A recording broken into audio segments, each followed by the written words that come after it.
Come on in, guys. This is not idled out, but don't worry, as we still love talking about all things Survivor. My name is RussellMuscleTV, and today we are talking about the big problems of Survivor Worlds Apart. Maybe you want to look back at the Dirty 30, but at the same time, don't want to force yourself to completely rewatch this mess of a Survivor season. I get it, we can't have home run hitting seasons every time, and every once in a while we'll get a Thailand, Fiji, Nicaragua, Caramoan, Island of the Idols, or in this case, a cast of characters feeling worlds divided with Survivor Worlds Apart. For our 30th season, Survivor is evolving once again.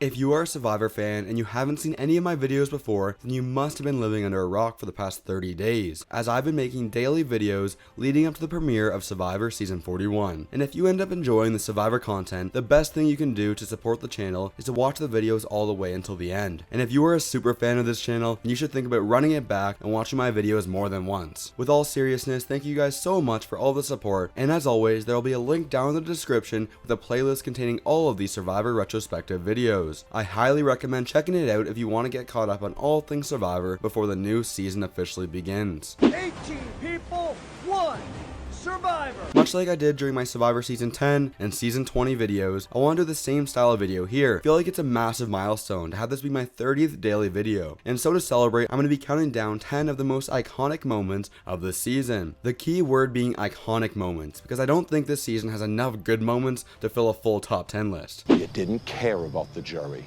All you cared about was making it to the end. Starting out our list at the number 10 spot, we have the theme of Worlds Apart itself. And honestly, I think this theme is a bit of a miss because we get better iterations with Cagayan. And when you look back a bit and notice that this is the 30th season of Survivor, I think it hurts even more. Jeff, I think I speak for the entire community that this is the 30th season of Survivor. I want something special, and I especially don't want a dollar store knockoff of the Cagayan theme. Apparently they were originally planning on doing an all-star season, but ultimately went in another direction because, although it was the 30th season, it is also just our 30th season. We end up having some confusing placements for the various tribes, which honestly, I tried not to have it take away from my experience of the season too much, as this was the era Survivor was using these big themes as branding for the show. But I hate it when Jeff really tries to force the theme onto us all season long. And Rob Cesternino made an excellent point during his RHAP Survivor countdowns of this season, and he really compares it to what's going on in the world today. We have the white colors, who adjusted through working at home with Zoom. We have the blue colors, and these are the people that continue to go into work every single day. And lastly, we have the stupid no colors who aren't vaccinated. Truly, worlds apart. It's survivor warfare. Number 9. We have one of my only positives with this season, and that is the 90-minute Survivor premiere we are given. It took Survivor a long time to learn how to balance an entire cast of characters and to give us a little bit of everyone in order to understand all their perspectives. And we need to give Survivor Worlds Apart credit on that front, as we get to learn the stories of so many of these characters, and it gets highlighted right here at the very start of the season during the first episode. I would say the cast itself isn't good, but in terms of putting the pieces together, I loved how the editing team was able to at least touch on every single member of this cast. And we get the amazing drama that occurs with the honest versus deception choice that the tribe leaders need to make. This is where we are first introduced to characters like Mike Holloway, Dan Foley, Joaquin, and Jen. Joaquin and So Kim give us one of the funniest but also cringiest Survivor lies of all time with the neutral option. And other interesting moments are from the same twist, as even though Mike and Dan picked the honest option, some of the tribe mates did not believe them and thought they picked the deception. Why would we? White collar.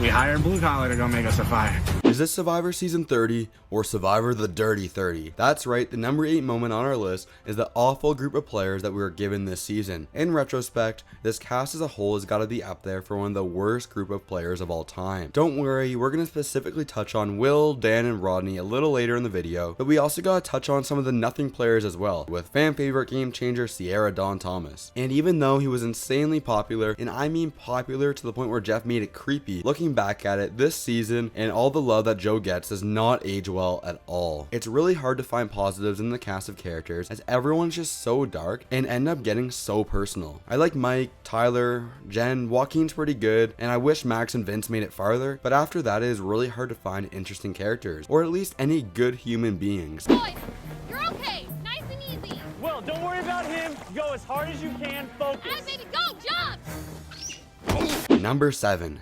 we have Shirin, but because the season gets so dark and so messy, I am specifically referring to all the bullying that Shirin needs to deal with this season. Throughout the entire season, Shirin is so hard to watch and straight up annoying, but you can't help but feel sorry for her by everything she has to go through from Dan and Will. We really find out how nasty these people are, and you know it's bad when it leaves JP speechless as well, with not being sure what to say. Shirin takes up so much screen time this season, and so you can't talk about Survivor Worlds Apart without discussing her Survivor adventure, but everything that happens to her really is a big reason why the season itself is so bad. The only saving grace of having Shirin get ripped apart episode after episode is it gives a great moment for our winner, Mike Holloway. Mike is able to be the only good person to stand up for Shirin. I'm just trying to be nice. I truly am. I hate how I'm giving him more attention here, so I'm going to keep it brief, but the number 6 iconic moment on our list is the rise to popularity of Joe Englem. I think it really helps how he plays in back-to-back seasons, and so he was able to carry that initial wave of popularity all the way into most of Survivor Cambodia. It's crazy because all 3 times we see Joe play Survivor, the exact same thing happens to him as he easily makes the merge, dominates a few challenges until he ends up losing and becomes way too big of a threat that he is voted out. The exact same thing happens every single time. And so I hope Survivor is done with Joe and we never see him again. Joe is flying through a difficult puzzle, while Shirin is struggling with what should be an easier puzzle. At number 5, we have a moment of the season that really should have been a small but funny moment. That's obviously not what ends up happening, as this is the Dirty 30, and there's not much to love with this season. I am obviously referring to the constant whining we get from Rodney about how it's his birthday and he hasn't gone on any reward challenges. Fine, it's a funny little moment that happened on the island, so let's throw it in there. But you know the producers are really grasping at straws for any sort of storyline that the Rodney birthday drama becomes a multi-episode arc. I'm not sure if this is meant to make us care for Rodney as he's the last person voted out of the game, but it just comes off as annoying. Washing dishes on my birthday. It makes the most sense to discuss the next 2 moments together as they are so closely connected. At number 4, we have the introduction of advantages into Survivor, and at number 3, we have the final time we would ever see the auction on Survivor. The extra vote advantage that Dan receives ends up coming from the auction, and ultimately is a non-factor throughout the season, as at the same tribal council that Dan plays the advantage, he is voted out. But the idea of the Survivor advantage is so game-changing, it would begin a shift that production loves so much to the point where they have now taken it too far in modern Survivor. And of course, this would end up being the last Survivor auction in the show's history, and for that point alone, I think the season should be considered bottom tier. The auction is a fan favorite moment every single season, but because of the game getting too meta and Shirin breaking the game, we would never see it again. 1, 2, 3. These Survivor YouTube videos are meant to be entertaining, but at the same time, something that people can look forward to every single day with the daily content. That is all possible because we all love Survivor so much, and it makes it really hard in these videos to talk about these really dark seasons, as my goal is to make these videos lighthearted and fun for you guys to watch. This season of Survivor is not lighthearted, and at the end of the day, there are just so many awful human beings involved. And I hate it when people use the word Survivor villain, because that's wrong. I love a good Survivor villain in terms of playing the game, but it's completely different when you're a bad human being. We specifically see moments with Dan, Will, and Rodney that are just so hard to watch, but the issue is these moments become huge plot points of the season and ultimately why this is such a bad season of Survivor.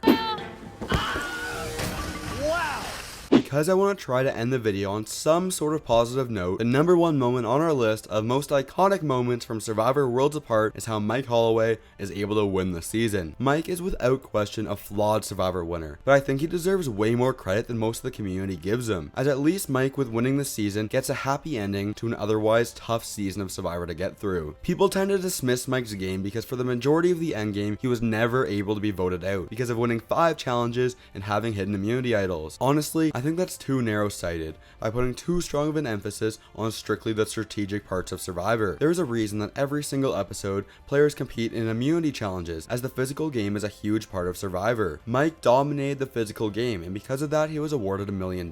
So please put some credit where credit is due and comment down below your thoughts on Mike. My final rating for Survivor Worlds Apart, white collar versus blue collar versus no collar, is a 4.7 out of 10. F tier.